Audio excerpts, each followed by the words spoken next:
big variety, so let me just show you a couple of things I've seen. Early on in almost every walk, leaders stop at Poison Oak to make sure the students know that they need to stay away from it. One way walk leaders organize the walk is to talk about the natural communities that the group will pass through. These posters at the info station midway through most routes remind students that different kinds of organisms have homes in each community.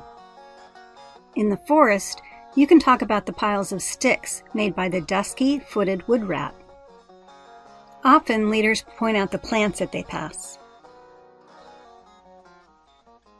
If kids rub the leaves of these two plants, they can try and guess their names from the smell.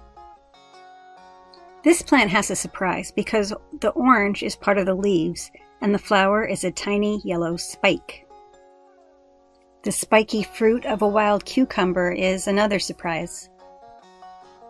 Laced lichen is a great introduction to lichens, where two organisms cooperate. Fungus provides structure and algae makes food through photosynthesis. On the coast and beaches, kids can watch wave action and talk about sedimentary rocks. Conglomerate rock is one sedimentary rock that makes Point Lobos unusual.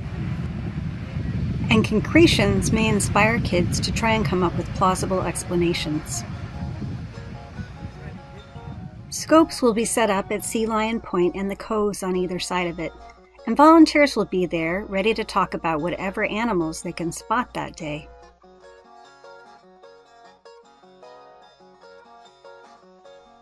The pelt shed at the info station is an opportunity to compare animal characteristics.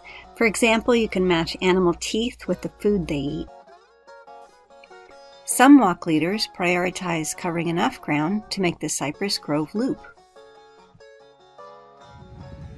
Trentipolia, a green algae that is orange, is a good stop here. It thrives on clean air and it doesn't hurt the trees.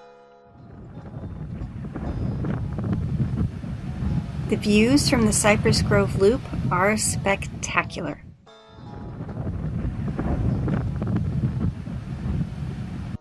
If you have time, the slot is a safe place to give groups some free time to wander. You may have to remind kids and chaperones that there's no collecting at the reserve and everything needs to be left behind. Most walks end back at the bus for lunch. Don't be offended if the kids speed up when they see friends and food ahead.